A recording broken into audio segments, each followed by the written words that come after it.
Bueno, y cuando hablamos de problemas de cadera, dolores en esta zona, pensamos en adultos mayores directamente, pero saben que esto afecta a toda la población. Y si usted está con algún dolorcito y alguna sensación o alguien que lo tiene en la familia, preste atención a esta entrevista que estamos aquí con la doctora ortopedista Katia Villegas. Doctora, un placer tenerla en nuestra casa. ¿Cómo está? Muy bien, ¿usted? Doctora, ¿por qué duele la cadera?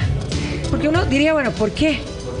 Por muchas razones, especialmente tenemos que tomar en cuenta la edad del paciente, porque de acuerdo a la edad del paciente pueden existir diferentes patologías que provocan dolor a nivel de la cadera. ¿Cuáles son las estructuras que pueden doler? Si nosotros vemos el diagrama, existe una estructura ósea, existen estructuras musculares, capsulares y bursales. Entonces, todas esas estructuras pueden generar dolor, dependiendo de la patología que aqueja al paciente. Ahora, doctora, uno dice que a veces a uno le suenan, ¿verdad?, rodillas, pero en el caso de la cadera, cuando uno siente que se desacomoda, se acomoda y le suena ese clic, ¿eso nos está indicando algo o es natural que a veces uno no está muy bien aceitado? Bueno, no necesariamente. Cuando hablamos de la cadera, que percibimos un clic, se llama cadera en resorte. Okay. Entonces es una patología que ya está claramente descrita. Nosotros tenemos una banda que se origina en el ilium, en el ilíaco y se va hasta la zona proximal de la tibia, esa es la banda iliotibial. ¿Qué pasa cuando la cadera suena?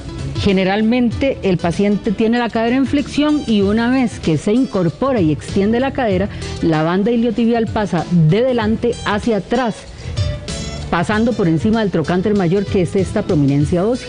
Y ese es el chasquido que genera eso. La cadera. Ok, ahora, hay muchas personas que dicen, bueno, yo me voy a jugar bola o me voy a hacer ejercicio y siento una molestia en la cadera.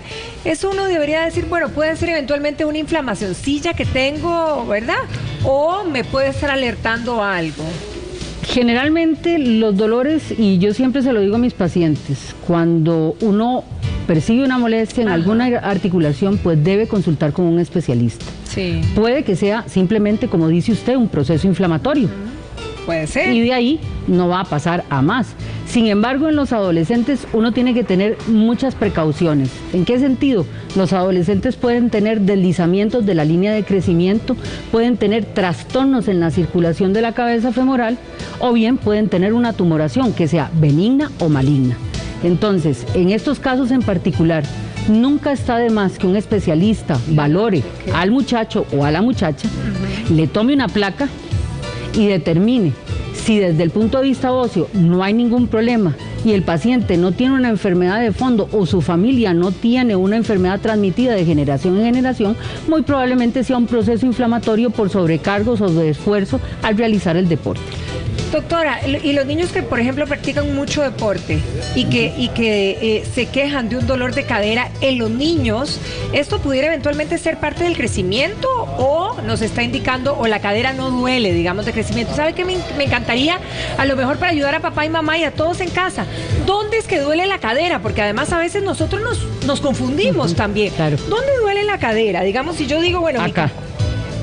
¿Y duele por delante o duele por todo? Generalmente el dolor, el paciente lo refiere en la zona de la ingle. O sea, es como en la ingle, correcto. Exactamente. De hecho, la cabeza femoral está más o menos en esta altura. En esta dirección. Ok, perfecto. Ahora, ahí me queda claro. ¿Qué pasa con los chicos? En los chicos, ¿por qué duele la cadera? Sí. Por ejemplo, cuando hacen deporte, porque existen muchas estructuras que pueden verse lesionadas con los deportes, especialmente cuando se hacen de forma abrupta y muy rigurosamente. Entonces, ¿qué es lo que pasa? En estos casos, por ejemplo, cuando un chico empieza a hacer ejercicio, empieza a entrenarse, debe hacerse de forma progresiva, debe existir un calentamiento previo, porque si el muchacho o el adulto, porque eso va para todos los pacientes, no hacen un calentamiento previo, las estructuras se sobreesfuerzan. Pueden existir desgarros de la estructura muscular, puede existir inflamación de la sinovial, la cadera tiene bolsas que producen líquido para lubricar el movimiento de la articulación, como lo tiene la rodilla, el tobillo, la muñeca. Entonces, la sinovial puede verse inflamada por esa sobrecarga. en el caso, por ejemplo, de los chicos, cuando empiezan a cojear, de repente uno dice, bueno, ay, han estado jugando y uno no les presta mucha atención o lo subestima, ¿verdad? Pero cuando ese cojeo es constante, puede estar alertándonos algo sobre la cadera. Claro, por supuesto. En el caso de los adolescentes particularmente, los varones en la mayoría de los casos, en la etapa de la adolescencia, cuando empiezan con claudicación, a cojear o renquear, nosotros tenemos que, bueno, los padres tienen que alertarse principalmente. ¿Por qué? Porque la cojera es indicación de que existe un problema en la cadera. ¿Cuáles son los problemas que pueden asociarse a la edad de la adolescencia? Deslizamiento epifisiario, la línea de crecimiento empieza a correrse, eso ocasiona un desbalance mecánico en el punto de apoyo y eso va a generar que el paciente, no solo por dolor, sino por alteración anatómica de la cadera misma, porque se va la línea, digamos, no, se va corriendo la línea de crecimiento, se va corriendo, entonces esto genera que esta parte de acá se eleve y entonces la extremidad quedamos desequilibrados. Hay un desbalance en la longitud de los miembros. Ahora, ¿cuál es otra enfermedad que puede darse en la adolescencia? Los trastornos de circulación de la cabeza femoral. Eso se llama enfermedad de Perthes. Hay un trastorno en la circulación de la cabeza femoral que si no se ve a tiempo genera una deformación de la cabeza. Se vuelve grande, se aplana, entonces el acetábulo, que es el techo de la cabeza, ya no la puede contener, entonces el paciente empieza a claudicar.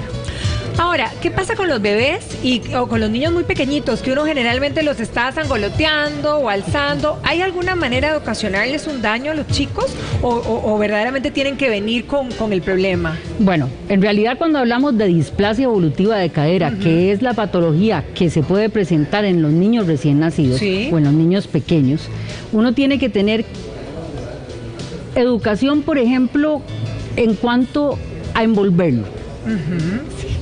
Eso es algo... El famoso purito, exactamente, ¿verdad? el rollo, enrollar al paciente. Sí, que está tiecillo y apachurrado. Generalmente se posicionan las caderas hacia adentro y en rotación interna, y eso genera en un niño recién nacido que el fémur no estimule adecuadamente la formación del techo acetabular. Entonces no es correcto del todo. No es correcto del todo.